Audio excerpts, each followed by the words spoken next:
The clerk's confusion was the first crack in what I'd thought was the most perfect day of my life. "I'm sorry, but I need to clarify something before we can proceed with this ceremony.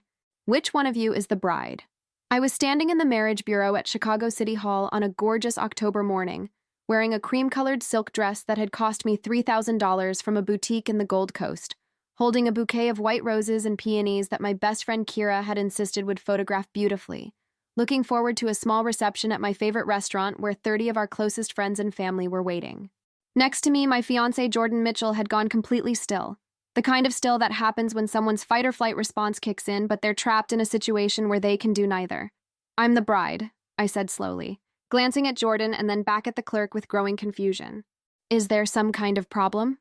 The clerk, a black woman in her mid-50s named Patricia Green according to her nameplate, with silver-framed glasses hanging on a beaded chain around her neck, and an expression that suggested she'd processed thousands of marriage licenses and seen every possible variation of wedding day drama, looked down at the papers spread across her desk and then back up at us with unmistakable concern creasing her features.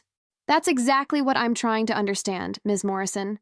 According to the prenuptial agreement addendum that was filed with your marriage license application last month, there appears to be some significant confusion about the parties' roles in this marriage, and I need to resolve that confusion before I can legally process your marriage license."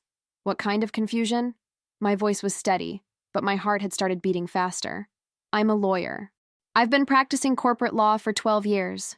I'm a senior partner at Morrison & Associates, one of Chicago's most prestigious firms.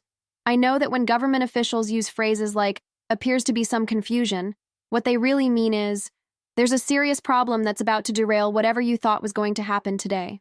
Patricia turned her computer monitor slightly so we could see the screen. On it was a scanned document, a prenuptial agreement addendum dated September 15th, exactly 1 month ago. I recognized it immediately. Jordan and I had signed it after his college friend Marcus Chen, who worked as an attorney at a different firm, had drafted what he'd described as a simple, straightforward protection for both of you that will make everything crystal clear. The document was supposed to be basic, standard, the kind of thing that any two people with disparate incomes and assets would sign before getting married. Assets acquired before the marriage would remain separate property. Assets acquired during the marriage would be divided equitably in the event of divorce. Spousal support would be determined based on length of marriage and income disparity, following standard Illinois guidelines. Nothing complicated, nothing unusual, nothing that should be causing a problem on my wedding day. But what I was looking at on Patricia's computer screen wasn't what I remembered reviewing and signing 4 weeks ago. "I don't understand," I said, leaning closer to read the text displayed on the monitor. This doesn't look exactly like what we signed." Patricia highlighted several sections of the document with her mouse, making them stand out in bright yellow on the screen. "That's precisely what concerns me, Ms. Morrison. The signature section here shows your name, Sage Morrison, signed above the line that's designated for Party A, hereinafter referred to as groom. And Mr. Mitchell's name appears above the line designated for Party B, hereinafter referred to as bride. Now, that alone could potentially be explained as a simple administrative error, perhaps someone printing the document with the signature lines reversed. However, the content of the agreement itself is what's raising much more serious red flags for me. I started reading the highlighted sections more carefully, my legal training automatically kicking in to analyze the language. And with each sentence I read, my hands started shaking harder. The document referred to me as the substantially higher earning spouse, and the party entering this marriage with significant premarital assets, including but not limited to real property, investment portfolios, retirement accounts, and partnership stakes in professional entities. It outlined specific provisions that would give Jordan extensive access to my investment accounts in the event of divorce. It specified that he would receive spousal support equal to exactly 40% of my gross annual income for a period of 15 years regardless of the length of the marriage or the circumstances of the divorce. It granted him 50% ownership of my partnership stake in Morrison & Associates, the law firm where I'd worked since I was 25 years old, and where I'd made partner at the unusually young age of 32. None of this had been in the document I'd reviewed. None of this had been in the version Marcus had walked us through when we'd met at his office to sign the prenup. None of this was what I'd agreed to. "There's been a mistake," I said, my lawyer brain trying to make sense of what I was seeing while my emotional brain was starting to panic. "This isn't the prenup we agreed to. The version I reviewed and signed was completely different from what I'm seeing on your screen right now." Patricia nodded slowly, her expression grave. That's exactly what I suspected when I reviewed your file this morning. Ms. Morrison, I need to inform you that I've worked in this marriage bureau for 23 years. I've processed somewhere in the neighborhood of 15,000 marriage licenses. I've seen my fair share of prenuptial agreements, and I've developed what you might call a sixth sense for when something doesn't look right. What's particularly unusual about your prenup is that the document metadata, the hidden information embedded in every electronic file about when it was created, when it was modified, who modified it, what specific changes were made, shows some very troubling discrepancies. Metadata? Jordan's voice was tight, almost strangled. It was the first time he'd spoken since Patricia had asked her initial question. What are you talking about? What metadata? All electronic documents contain metadata, Mr. Mitchell. It's information that's not visible when you print the document or read it on screen in normal view, but it's there in the file's properties. Things like creation date, modification date, author information, revision history. The prenuptial agreement that was filed with your marriage license application shows that it was last modified on September 28th at 11:47 p.m. But according to the signature dates on the document itself, you both signed it on September 15th. That's a 13-day gap between when you signed it and when someone made changes to the document. My stomach dropped so fast I actually felt dizzy. September 28th. I'd been out of town that entire week, attending a conference in Boston about emerging trends in corporate mergers and acquisitions. I'd given a presentation on due diligence best practices. I'd been networking with attorneys from firms across the country. I'd been completely focused on my work, completely unaware that something might be happening back in Chicago. Jordan had been in Chicago that week, and Marcus Chen, his college friend who drafted our prenup, had access to the original document file. Someone changed the prenup after we signed it, I said quietly, my voice surprisingly steady given that my entire world was currently crumbling around me. Someone modified the agreement between the time we put our signatures on it and the time it was filed with our marriage license application. That's what the evidence strongly suggests, Patricia said carefully. And Ms. Morrison, as someone who works in family law administration and who takes the integrity of these legal processes very seriously, I need to tell you that this constitutes fraud. This is a serious legal violation. I cannot in good conscience process this marriage license when there's clear, documented evidence that one party may not have full knowledge of the actual terms they would be agreeing to by entering into this marriage. I turned slowly to look at Jordan. Really look at him. Study his face the way I would study a hostile witness during a deposition. His face had gone pale, almost gray. A thin sheen of sweat had appeared on his forehead, despite the comfortable temperature in the building. He wouldn't meet my eyes, kept his gaze fixed on the floor tiles. His jaw was clenched so tightly I could see a muscle twitching just below his ear. His hands were shoved deep in his pockets, probably to hide the fact that they were shaking. And in that moment, with absolute certainty, I knew. You knew, I said. It wasn't a question. It was a statement of fact. Sage, let me explain. His voice cracked slightly on my name. You knew Marcus changed the prenup. You knew he went back into that document after we'd both signed it and added clauses that would give you access to my assets. You knew I was signing one version and you were filing a completely different version with City Hall. It's not like that. Then what is it like, Jordan? Please, explain it to me. Help me understand how the man I was about to marry could participate in fraud against me. Patricia cleared her throat delicately. I'm going to step away for a few minutes to give you both some privacy to discuss this. But Ms. Morrison, you should be aware that I'm legally required to report this situation to my supervisor. The state of Illinois takes prenuptial fraud extremely seriously, particularly when it involves the manipulation of legal documents. And given that you're an attorney yourself, I imagine you understand all the implications of what we've discovered here today. She stood up from her desk and walked toward an office at the back of the room, closing the door quietly behind her. Around us, the normal business of City Hall continued. Other couples were going through the same process Jordan and I had been going through just 10 minutes ago. Happy people getting married, excited about their futures, taking selfies in their wedding outfits, laughing and kissing and celebrating, completely unaware that my entire world was falling apart just 30 feet away from them. Start talking, I said to Jordan, keeping my voice low but hard as steel. Tell me everything, right now, and don't you dare lie to me because I will know. He ran both hands through his carefully styled hair, completely destroying the look he'd spent probably 30 minutes perfecting this morning. It was a nervous gesture I'd seen 100 times over the 2 years we'd been together. A tell. A sign that he was anxious, uncomfortable, trying to figure out how to manage a difficult situation. It was Marcus's idea, he started, his words coming out fast. I swear it was his idea originally, not mine. I don't care whose idea it was. I want to know what you did and when you knew about it. He took a deep breath, still not looking at me. Okay. Marcus drafted the first version of the prenup, the one you read and reviewed and approved. That was all legitimate. But then, maybe 3 or 4 days before we were supposed to sign it, he called me. He said we needed to talk about the prenup. So I went to his office after work one evening, and he told me that he'd been thinking about the huge disparity in our incomes and assets, and that he was concerned about me, about what would happen to me if the marriage didn't work out. Concerned about you. My voice was flat, emotionless. How thoughtful. He said that with your income, you make over $2 million a year, Sage, and with your partnership stake in your firm and all your investments, I would be incredibly vulnerable if we ever got divorced, that I'd be starting over from nothing while you'd be completely fine. He said that wasn't fair, that I deserved some security too. Security. Is that what we're calling fraud now? Security? It's not fraud. He stopped when he saw my expression. Okay, maybe technically it's fraud, but it wasn't meant to hurt you. It was meant to protect me. Protect you from what? From having to support yourself like an adult? From having to maintain the career you had before you met me? Jordan, you make $80,000 a year in pharmaceutical sales. That's not poverty. That's a comfortable middle-class income. What exactly did you need protection from? From the imbalance.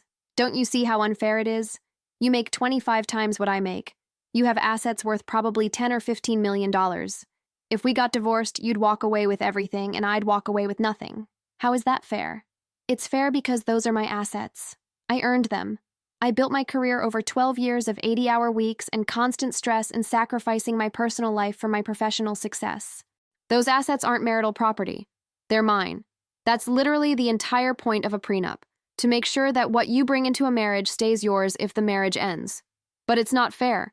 What's not fair is committing fraud. What's not fair is tricking me into signing a legal document and then changing it without my knowledge. What's not fair is standing here on what was supposed to be our wedding day and realizing that you never actually loved me. You just saw me as a target. A mark. Someone with money you could access if you played your cards right. That's not true. I love you. Don't. I held up my hand. Don't you dare tell me you love me. People who love each other don't commit fraud against each other. People who love each other don't spend weeks or months planning a legal theft. People who love each other don't stand in front of a clerk at City Hall and lie about prenuptial agreements. Jordan's face was red now, anger starting to replace the nervousness and guilt.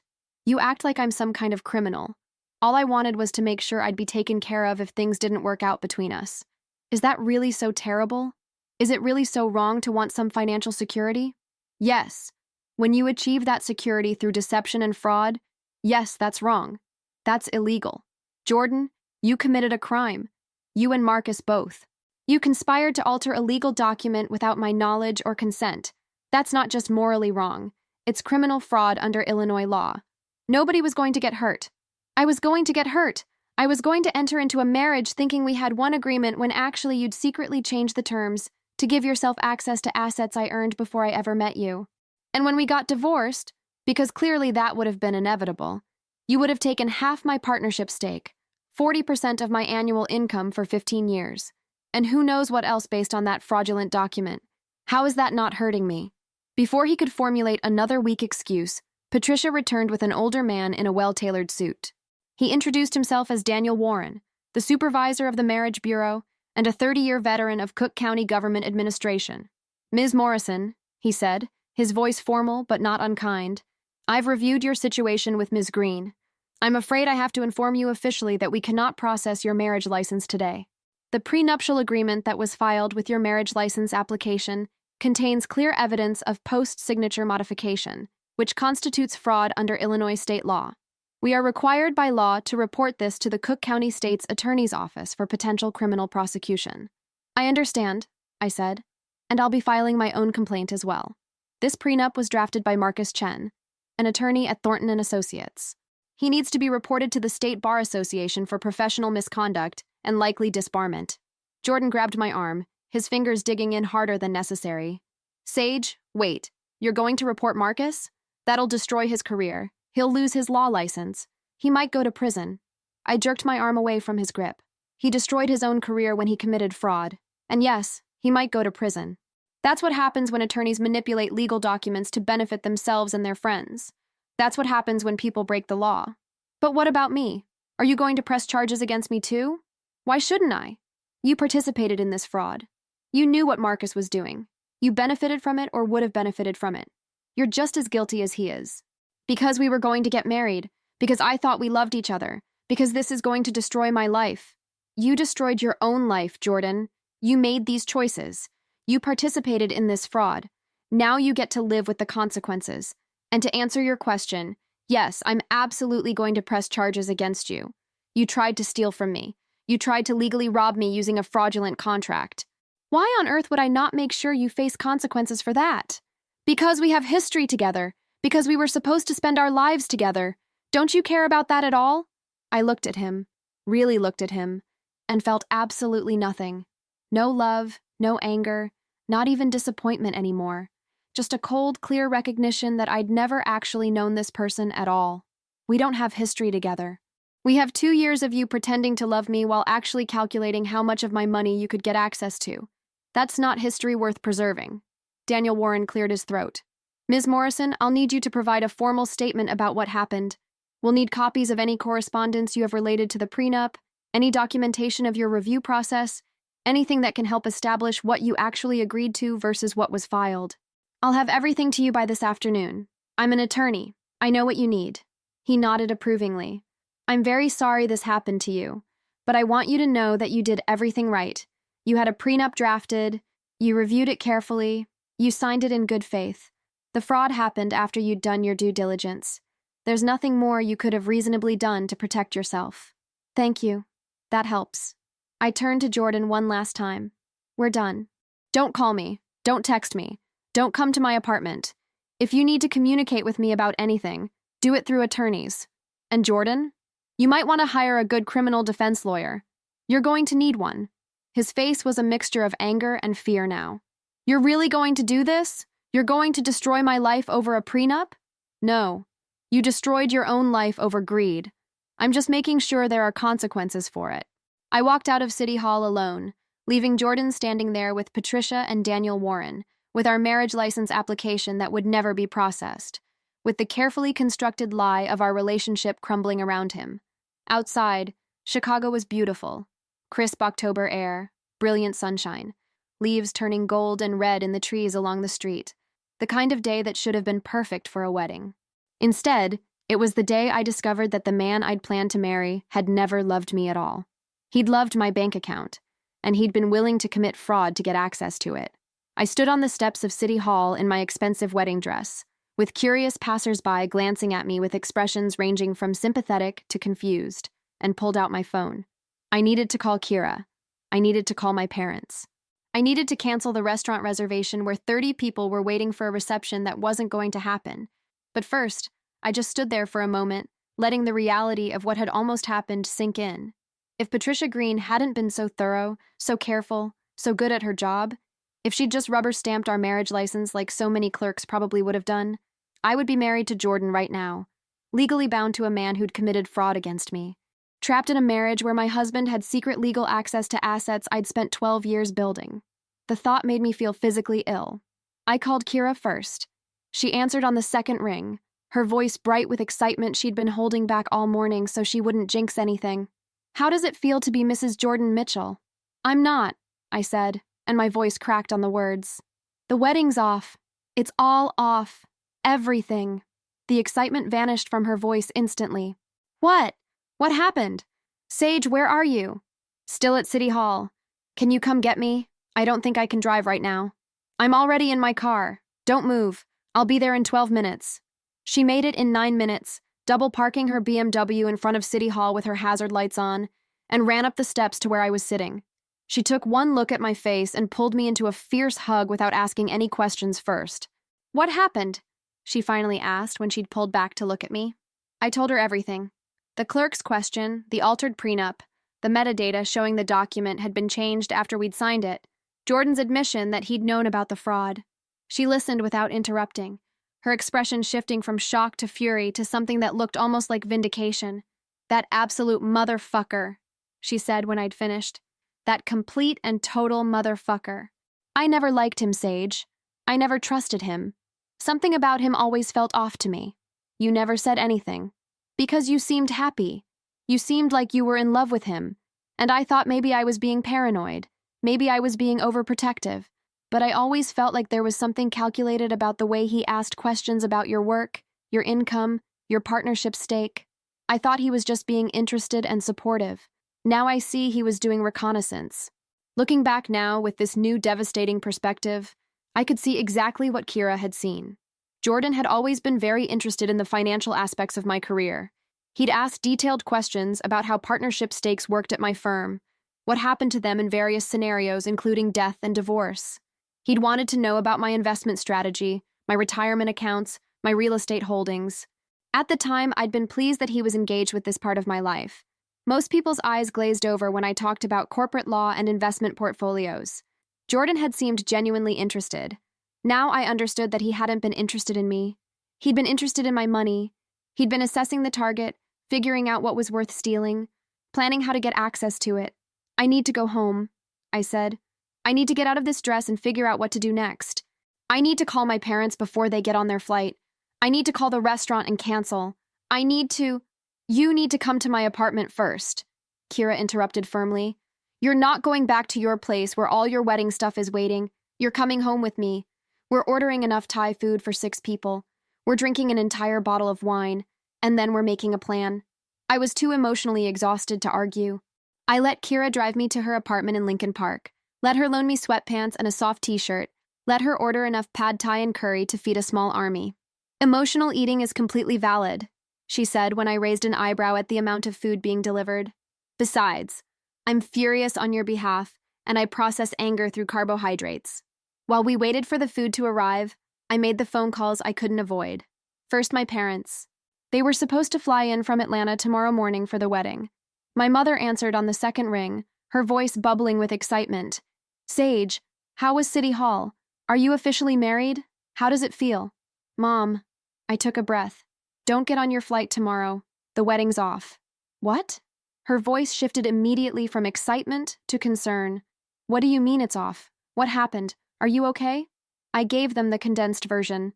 Jordan and Marcus had altered the prenup after I'd signed it. The City Hall clerk had caught it. The wedding was canceled. I was pressing criminal charges.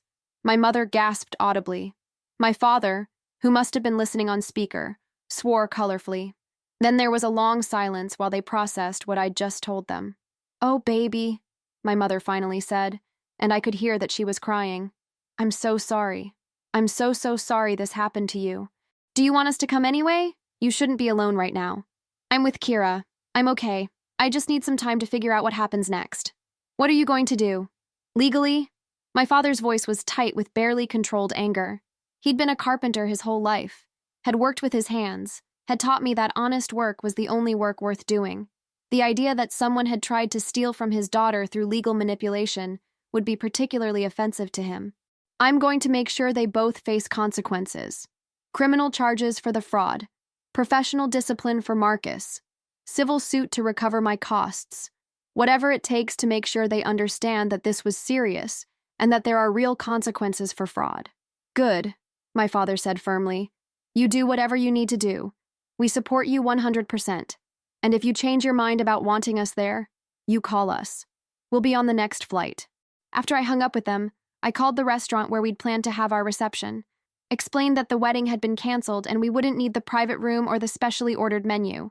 The manager was understanding and sympathetic, said she'd process the refund immediately.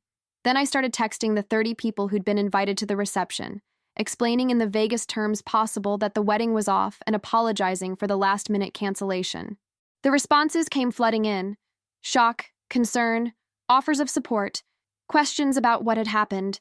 I replied to each one with a brief message saying I'd explain later, and that I appreciated their understanding.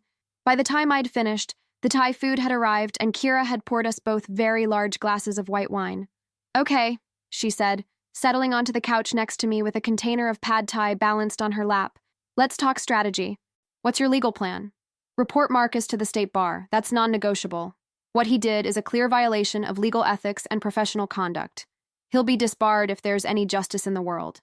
Good. What about Jordan? Criminal charges. This is fraud under Illinois law.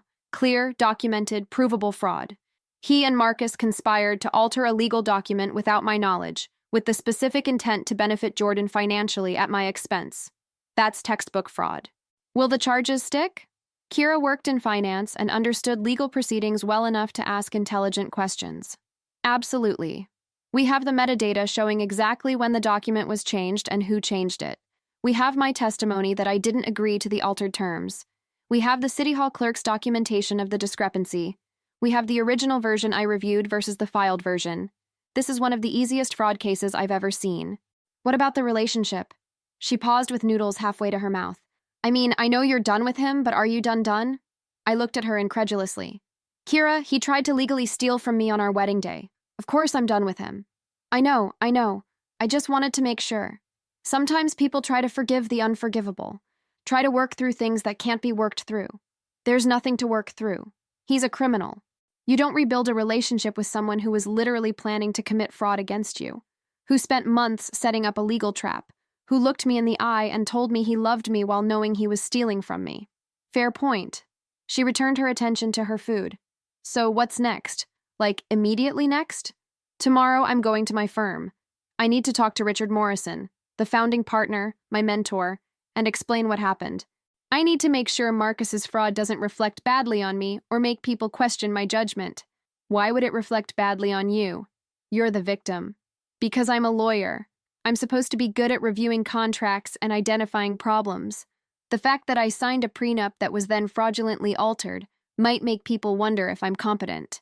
If you're listening to this story and you're wondering how I didn't see the signs, how I trusted someone who was actively planning to betray me, stay with me, because what happened in the weeks and months after this disaster taught me lessons about trust, betrayal, and the importance of protecting yourself that changed not just my personal life, but my entire legal practice. Hit that subscribe button and turn on notifications, because this story is about so much more than just a failed wedding. That night, I barely slept. Lay awake in Kira's guest room replaying every moment of my relationship with Jordan, looking for the signs I'd missed, the red flags I'd ignored. And there were signs. So many signs. I just hadn't wanted to see them. We'd met 2 years ago at a charity fundraiser for children's literacy. My firm had donated a substantial amount, and I'd been asked to represent Morrison and Associates at the event. Jordan had been there as a +1 for a friend who worked in pharmaceutical sales. He'd approached me at the bar during cocktail hour, made a self-deprecating joke about feeling underdressed compared to all the fancy law types, and we'd ended up talking for 2 solid hours. He'd been charming, funny, self-aware in a way that felt refreshing after dating a string of lawyers and businessmen who took themselves far too seriously. He worked in pharmaceutical sales, made what he described as decent money, nothing like what you probably make, seemed stable and normal and grounded. We exchanged numbers. He called me 2 days later. We went on a first date that turned into a second date that turned into a third. Looking back now with this new, painful clarity, I could see the pattern that had been there from the start. He'd always steered conversations toward my career, my income, my partnership track at the firm. At the time, I'd thought he was being interested and supportive.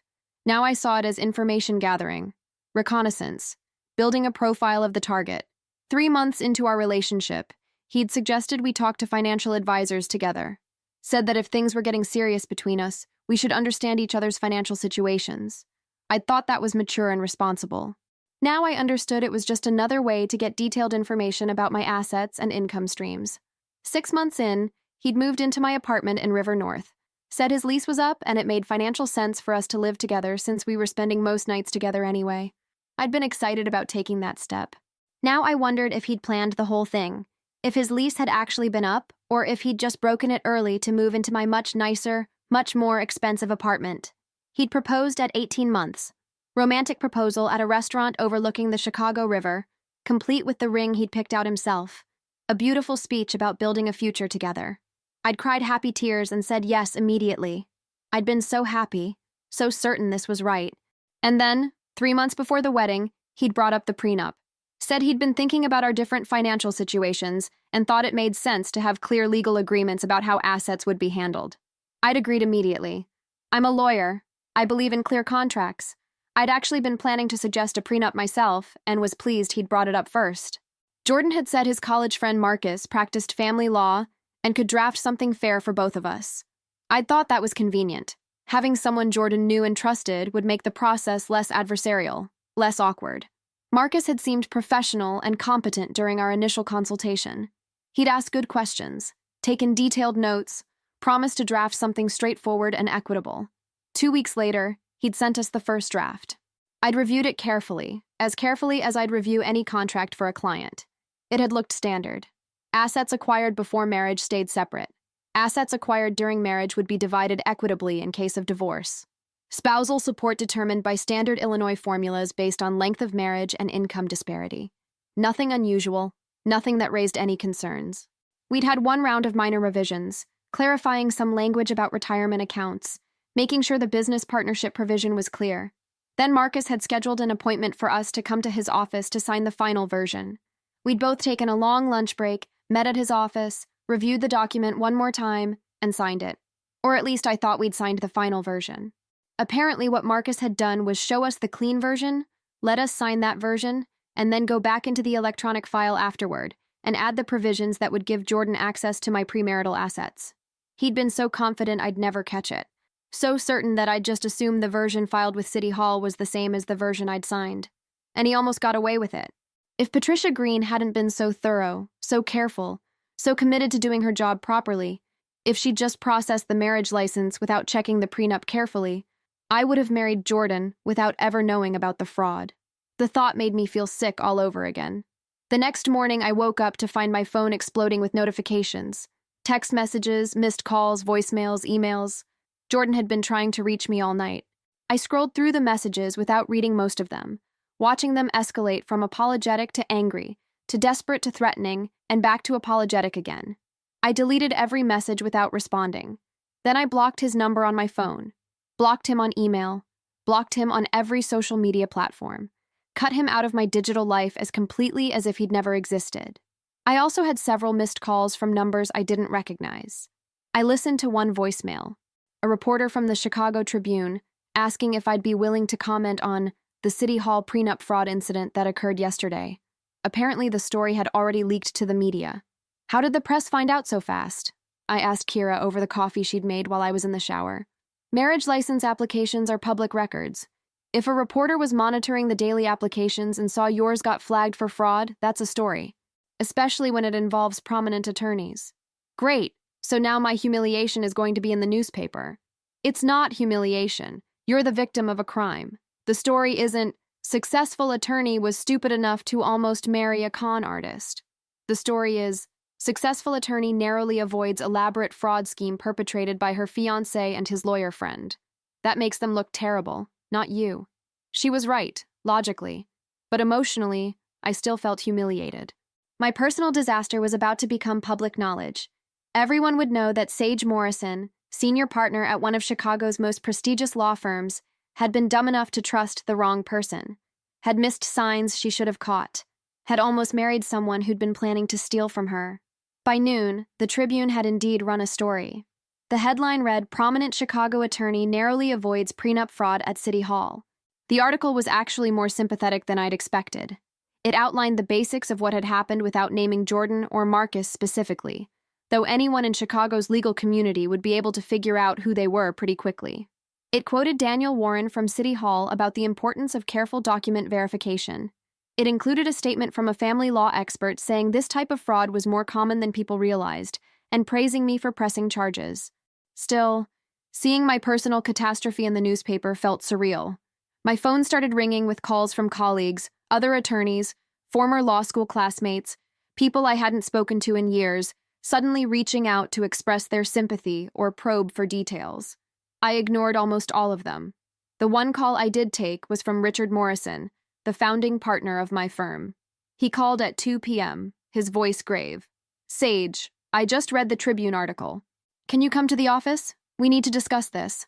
I'll be there in 45 minutes. I borrowed a suit from Kira. We were close enough in size that her clothes fit me reasonably well, and drove to the office. Morrison and Associates occupied 3 full floors of a glass tower in the Loop. I'd been coming to this office for 12 years, had built my entire legal career within these walls, had made partner here at 32. Walking through the lobby in borrowed clothes felt strange, like I was an imposter in my own life. Richard's executive assistant waved me straight into his office the moment I arrived. Richard was sitting behind his massive desk, looking every bit the distinguished senior partner in his perfectly tailored suit and silver hair. He'd been my mentor since I'd joined the firm as a junior associate fresh out of law school. He'd taught me everything I knew about being an excellent attorney. He'd championed my partnership when other senior partners had thought I was too young, too aggressive, too ambitious for my own good. "Close the door and sit down," he said without preamble. I did both, folding my hands in my lap and waiting for him to speak. I knew better than to rush Richard Morrison. He thought carefully before speaking, chose his words precisely, never said anything he didn't mean. "I read the Tribune article," he began. "I also received a call this morning from Daniel Warren at City Hall explaining what happened yesterday. And Sage, I want you to know that this firm stands behind you completely. What happened to you was criminal fraud, and we will support you in any way necessary to pursue justice against the people who perpetrated it. Thank you. That means a lot. However," he paused, steepling his fingers. "However, we do have a complication. Marcus Chen, who drafted the fraudulent prenup, is an attorney at Thornton and Associates. While he doesn't work here, he was clearly acting in a professional legal capacity when he committed this fraud. And that means this situation reflects on the entire legal community. It makes all attorneys look bad. It makes people question whether they can trust their lawyers. I understand that. The State Bar Association is going to launch an investigation.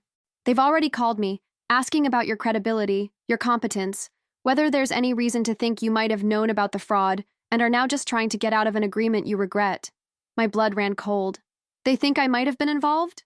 They have to ask the question. It's their job to investigate any possibility of attorney misconduct. But Sage, I told them in no uncertain terms that you are one of the most ethical, competent, careful attorneys I've ever worked with. That if you signed a document, you did so after thorough review and in good faith. That there is absolutely no possibility you were complicit in any fraud. Thank you. The State Bar is also going to investigate Marcus Chen. And based on what I've heard about the evidence, the metadata, the clerk's testimony, the clear documentation of post-signature changes, he's going to be disbarred. Permanently. His legal career is over. Good. He deserves it. I agree. What he did was unconscionable. Attorneys are held to a higher ethical standard precisely because people have to be able to trust us with sensitive documents and important legal matters. When an attorney deliberately manipulates a legal document to benefit himself and his friends, that's a betrayal of the entire profession. What happens now? With the firm, I mean. How does this affect my position here? It doesn't affect your position at all. You're still a senior partner. You still have your cases, your clients, your responsibilities. If anything, this incident has made me more confident in your ethical judgment. You did everything right. You had a prenup drafted. You reviewed it carefully. You signed it in good faith. The fraud happened after you'd done your due diligence. You couldn't have reasonably caught it without the document metadata. And the moment you discovered it, you immediately took appropriate action. I felt some of the tension I'd been carrying release. I was worried this might damage my reputation, that people might think I was incompetent for not catching the fraud earlier. Anyone who thinks that doesn't understand how sophisticated document fraud works. This wasn't a case of you failing to read a contract carefully. This was a case of someone with specific technical knowledge deliberately altering a document after signatures were collected. That's not something most people would catch. It's not something you should have been expected to catch. Over the next few days, the legal machinery started grinding into motion. The state's attorney's office officially opened a criminal investigation into Marcus and Jordan. The State Bar Association suspended Marcus's license pending the outcome of the investigation. My firm issued a statement to the press condemning the fraud and expressing full support for me. And I hired a criminal attorney to help me navigate the process of pressing charges and providing testimony. My criminal attorney was a woman named Patricia Kim. She was 53, had been prosecuting white-collar crime for 25 years, and had a reputation for being absolutely ruthless with defendants who tried to defraud people. We met in her office downtown, and I spent 3 hours walking her through everything that had happened. "This is one of the clearest cases of fraud I've ever seen," she said when I'd finished. "The evidence is overwhelming. The metadata proves Marcus changed the document. Your testimony establishes that you didn't agree to the changes, The clerk's documentation shows the discrepancy was noticed before any harm was done. The text messages between Jordan and Marcus, which the police obtained through a warrant, show they were actively conspiring together. Text messages? I'd forgotten about electronic communication records. What did they say to each other? Exactly what you'd expect. Marcus texting Jordan things like, "I added the provisions we discussed," and "she'll never notice the changes," and "this should set you up nicely if things don't work out." Jordan responding with, "Thanks, man, I really appreciate this," and "You're a lifesaver," and "I feel better knowing I'll be protected." It's a complete record of their conspiracy. So they'll both be convicted? Marcus definitely will. He'll plead guilty to avoid trial. He knows he has no defense. Jordan will probably try to fight it initially, claim he didn't fully understand what Marcus was doing, try to paint himself as a victim who was manipulated by his friend. But the evidence is too strong. He'll eventually take a plea deal. What kind of sentences are we talking about? Marcus is looking at probably 2 to 4 years in prison, though he might get probation if it's his first offense and he shows genuine remorse. He'll definitely be disbarred permanently. Jordan is looking at similar charges, though he'll probably argue he didn't directly change the document himself and therefore should face lesser penalties. I want them both to face serious consequences. What they did wasn't a mistake or a misunderstanding. It was calculated fraud. They will face consequences, I promise you that. But Sage, you should also think about civil remedies. You can sue them for damages, your legal fees, your emotional distress, the costs associated with canceling the wedding. You might not recover much money since neither of them has significant assets, but it would create a permanent civil judgment against them. I don't care about recovering money. I care about making sure they understand that actions have consequences. Over the following weeks, I tried to get back to some semblance of normal life. I went back to work full-time, threw myself into my cases, stayed late at the office, avoided going home to my apartment where everything reminded me of Jordan. My colleagues were supportive but also curious, asking careful questions about what had happened, expressing sympathy while clearly wanting more details than I was willing to provide. Kira staged an intervention about 3 weeks after the failed wedding. She showed up at my office at 9 p.m. on a Thursday with takeout and a stern expression I knew well. "You're going home right now. I have work to do. You're using work to avoid processing your emotions. That's unhealthy. We're going to your apartment, we're eating this food, and we're talking about everything you've been avoiding." I'm not avoiding anything. You've worked until 10 p.m. every single night for 3 weeks. You've lost weight because you're forgetting to eat. You look exhausted. You're avoiding dealing with the trauma of what happened by burying yourself in billable hours. So yes, you're avoiding things. And tonight, you're going to stop avoiding and start processing. She was right, of course. Kira was annoyingly perceptive that way. I went home with her, ate the Korean food she'd brought, and finally let myself talk about everything I'd been holding in. About how betrayed I felt, about how stupid I felt for not seeing the signs, about how angry I was at Jordan and Marcus, about how scared I was that I'd never be able to trust anyone again. "You're not stupid," Kira said firmly after I'd talked myself hoarse. "You're a smart, successful, careful person who got targeted by con artists. That's not a reflection of your intelligence. It's a reflection of their criminal behavior. But I should have seen it coming. I'm a lawyer. I'm supposed to be good at identifying risks and protecting myself. You did protect yourself. You insisted on a prenup. You reviewed it carefully. You signed it in good faith. The fraud happened after you'd done everything right. There's no reasonable way you could have caught it. I keep thinking about the partnership stake provision. That's what really gets me. In the fraudulent version, Jordan would have gotten 50% ownership of my partnership stake if we'd divorced. Do you understand how catastrophic that would have been? My partnership stake is worth about $8 million. It represents 12 years of 80-hour weeks and sacrificed personal time and constant stress. And he was planning to take half of it based on a document I never agreed to. But he didn't take it. He didn't get away with it. The fraud was caught before any damage was done. You need to focus on that instead of the nightmare scenario that didn't happen. "Have you thought about therapy?" she added after a pause.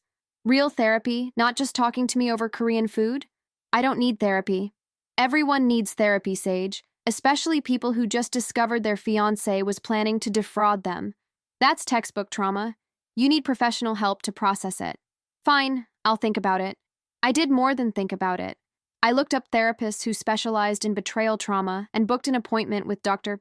Angela Reeves, who'd been recommended by Patricia Kim. I started seeing Dr. Reeves twice a week, and slowly, painfully, I started to actually process what had happened to me, instead of just working 16 hours a day to avoid thinking about it. You're experiencing a particular kind of trauma, Dr. Reeves explained during one of our early sessions.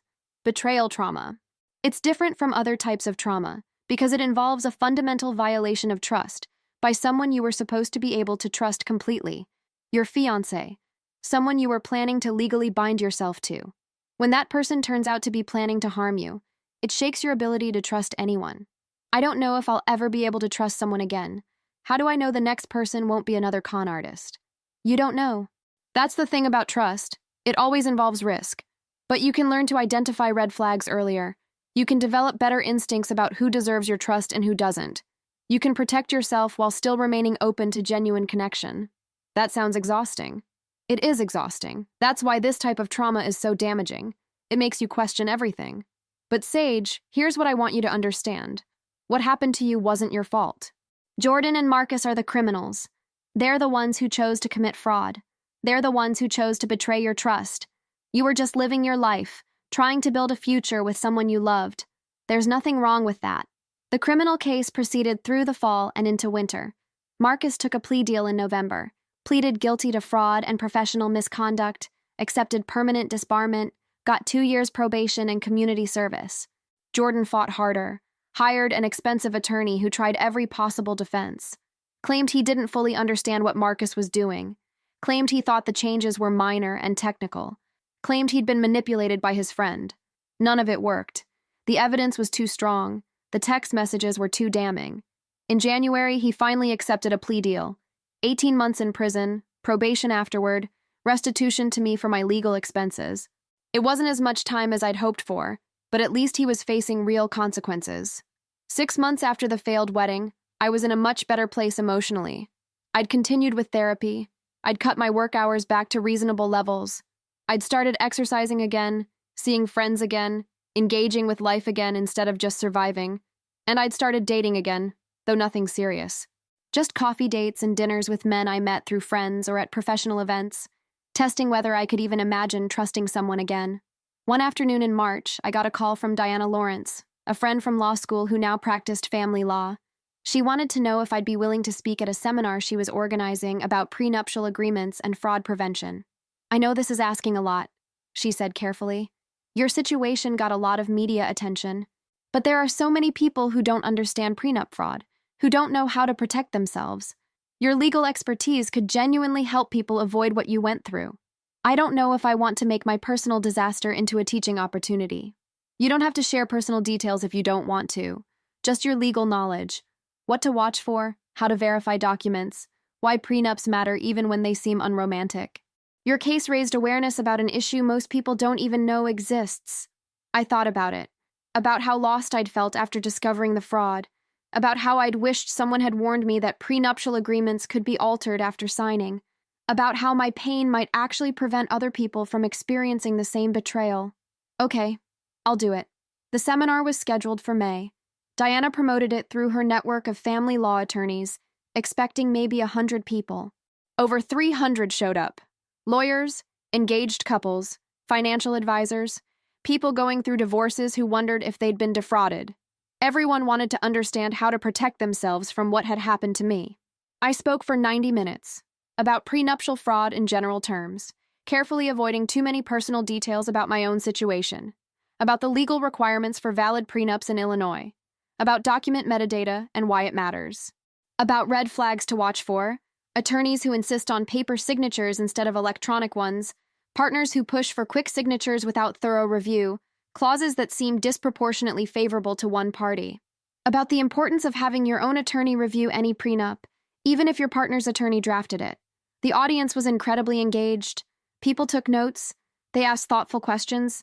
They thanked me for being willing to share my expertise. And after the talk, dozens of people came up to speak with me personally. One woman stood out. She was in her early 30s, well-dressed, and had tears running down her face as she approached me. "Thank you," she said. "I'm getting married in 2 months. My fiancé's lawyer drafted a prenup last week and gave it to us to sign. I was going to just sign it tomorrow because I trust my fiancé. But after hearing you speak, I'm going to hire my own lawyer to review it first. I'm going to ask for the electronic file so I can check the metadata. I'm going to protect myself. You might have just saved me from making a catastrophic mistake. That moment made everything worth it. The humiliation of having my failed wedding in the news, the pain of testifying at Jordan's trial, the months of therapy and processing. If my experience could prevent even one person from being defrauded, all of it had meaning. The seminar led to more speaking engagements, bar association presentations, law school guest lectures, corporate training sessions about contract fraud. I became known in Chicago's legal community as an expert on prenup fraud prevention, started consulting on cases where fraud was suspected, eventually built an entire new practice area at Morrison & Associates, focused on document verification and fraud prevention. A year after the failed wedding, I was doing remarkably well. I'd rebuilt my confidence. I'd refocused on my career in new directions. I'd processed the trauma with Dr. Reeves's help. I'd learned that I could survive betrayal and come back stronger. And I'd started dating someone new. His name was David Chen. No relation to Marcus, thankfully. He was a professor of economics at Northwestern, specializing in behavioral economics and financial decision-making. We'd met at a university fundraiser where I'd been speaking about legal ethics. He'd approached me after my talk to ask a question about contract law, and we'd ended up talking for an hour about the psychology of trust and betrayal. He was thoughtful, genuine, and had absolutely no interest in my money. In fact, money seemed to bore him. When I tried to talk about my investment portfolio or my partnership stake, his eyes would glaze over and he'd change the subject to something he found more interesting. Behavioral psychology, economic theory, his research on why people make irrational financial decisions. It was refreshing. For the first time since Jordan, I was dating someone who seemed genuinely interested in me as a person rather than as a source of potential income. We dated slowly, carefully. I was cautious in ways I hadn't been with Jordan. I paid attention to how David treated service workers, how he talked about his ex-girlfriends, how he handled conflict. I watched for red flags, for signs that he might be another con artist. But David passed every test, not because he was trying to pass them, but because he was genuinely kind and honest and interested in building something real. After we'd been dating for about 6 months, I told him the whole story about Jordan and the fraudulent prenup. We were having dinner at his apartment, and he'd asked why I always seemed a little guarded, a little hesitant to fully trust him. So I told him everything. The wedding that never happened, the fraud that was discovered, the criminal trial, the months of therapy, the fear that I'd never be able to fully trust anyone again. He listened without interrupting. When I finished, he was quiet for a long moment. "Thank you for telling me," he finally said. "That explains a lot about why you're so careful. And Sage, I want you to know that I understand. I'm not going to push you to trust me faster than you're ready to. I'm not going to ask you about your finances or your assets. I'm not going to suggest moving in together or combining anything. I'm just going to keep showing up, keep being honest, keep proving that not everyone is trying to take advantage of you. What if I'm never ready? What if I'm too damaged to have a normal relationship? You're not damaged. You're careful. There's a difference. And I'd rather date someone careful than someone naive." We kept dating. Slowly, gradually, I learned to trust him. Not because he made grand gestures or extravagant promises, but because he was consistent. He showed up when he said he would. He was honest even when honesty was uncomfortable. He respected my boundaries without making me feel like I was being unreasonable. 18 months after we started dating, David proposed. We were on a walk along the lakefront on a beautiful spring morning, and he just stopped, took both my hands, and asked if I would marry him. My immediate reaction was panic. Marriage meant legal entanglement. Marriage meant risk. Marriage meant potentially getting hurt again. But then he pulled a folder out of his backpack. "What's this?" I asked. "A prenup. I had a family law attorney draft it. Someone I trust who has no connection to either of us. It's fair to both of us. But I want you to review it thoroughly. Have your own attorney look at it. Make any changes you want. Check the metadata to make sure no one's altered it. I want you to feel completely safe marrying me." I read through the document carefully, my legal training automatically analyzing every clause. It was exactly what he'd said. Fair, clear, protective of both our interests without being exploitative. It protected my premarital assets. It didn't give David access to my partnership stake or my investments. It outlined reasonable spousal support provisions based on standard formulas. When I finished reading, I looked up at him with tears streaming down my face. "Why are you crying?" he asked gently. "Because this is what love looks like. Transparency, honesty, protection without exploitation, respect without manipulation. Of course it is. Sage, after what you went through with Jordan, I wouldn't dream of doing anything less than complete transparency. I want to marry you, but only if you feel completely safe. Only if you trust that I'm being honest with you about everything. We got married 8 months later. Small ceremony at City Hall. Yes, the same City Hall where my first wedding had fallen apart. But this time was completely, wonderfully different. This time, when the clerk reviewed our prenup, she smiled and said, "This is one of the cleanest, fairest prenuptial agreements I've ever processed. Well done." This time, there were no surprises, no fraud, no altered documents, no hidden clauses. Just two people entering into a marriage with complete honesty and transparency and trust. It's been 4 years now since that first failed wedding. 4 years since I stood in City Hall and discovered that my fiancé was planning to defraud me. 4 years since my life fell apart and then rebuilt itself into something better than I'd ever imagined. I'm 38 now, still a senior partner at Morrison & Associates, now heading a specialized practice group focused on contract fraud prevention. Still one of the best corporate attorneys in Chicago, but also a recognized expert on prenuptial fraud. I've helped hundreds of people protect themselves from exploitation. I've changed how my firm handles premarital agreements. I've testified before state legislators about the need for better document verification requirements. I've written articles for legal journals about metadata analysis and document authentication. And I'm happily married to David. We have a house together in Evanston. We're talking about starting a family. We're building the life I'd thought I was building with Jordan, except this time it's real. This time it's built on honesty and transparency and genuine love instead of fraud and manipulation.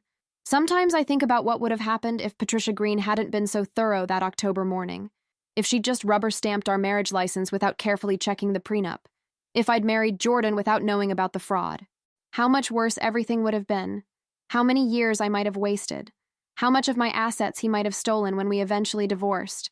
But she was thorough. She did her job perfectly. She noticed the discrepancy.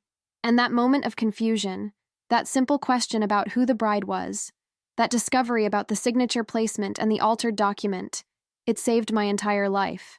If you've stayed with me through this entire story, if you've heard about my wedding day disaster and how it became the catalyst for building something genuinely better, I hope you learned something valuable about prenups and how to protect yourself, about fraud and how to identify it, about the importance of document verification, about trusting your instincts when something feels off, about the difference between someone who loves you and someone who loves what you have. And I hope that if you're ever in a situation where something doesn't add up, where a document seems different than what you remember, where someone seems too interested in your assets, you'll ask questions, you'll investigate, you'll protect yourself before it's too late. Because I got lucky. That thorough City Hall clerk saved me from a marriage built on fraud.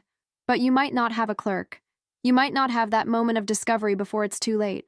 So you have to be your own protector, your own investigator, your own best advocate. That's what I learned at City Hall when the clerk asked who the bride was and discovered that my signature was in the wrong place on a fraudulent prenup. I learned that I couldn't rely on anyone else to protect me. I had to protect myself. And once I started doing that, once I started paying attention and asking hard questions and demanding complete transparency, my life got infinitely better. So hit that subscribe button and turn on notifications, because these are the stories we all need to hear. Stories about women who almost lost everything because they trusted the wrong person, who discovered the truth just in time, who rebuilt their lives into something extraordinary, who learned that survival is possible, that trust can be rebuilt, that happiness exists on the other side of betrayal. I'm Sage Morrison. I'm a corporate attorney, a fraud prevention expert, a wife, and hopefully soon a mother. And I'm here to tell you that you can survive betrayal. You can rebuild. You can thrive. You just have to be willing to ask hard questions, demand clear answers, and walk away when the answers don't add up. Even if that means walking out of City Hall on your wedding day. Even if it means starting completely over. Even if it means admitting you were wrong about someone you thought you loved.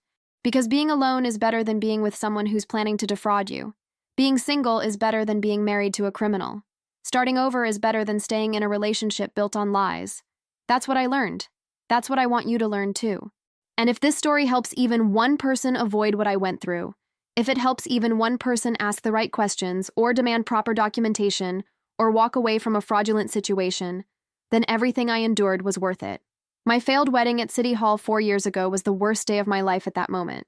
But looking back now, it was actually one of the best things that ever happened to me, because it forced me to see the truth, to face reality, to protect myself, and ultimately, to build a life with someone who actually deserves my trust. So thank you to Patricia Green, that thorough City Hall clerk who noticed something was wrong. Thank you to the systems that track document metadata. Thank you to the laws that make prenup fraud a prosecutable crime. And thank you to everyone who supported me through the aftermath.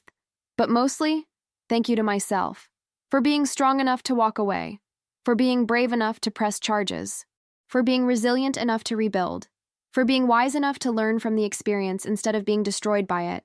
That's my story. That's my truth. That's what happens when your wedding day goes catastrophically wrong, but turns out to be catastrophically right. You can survive anything if you're willing to fight for yourself. Remember that.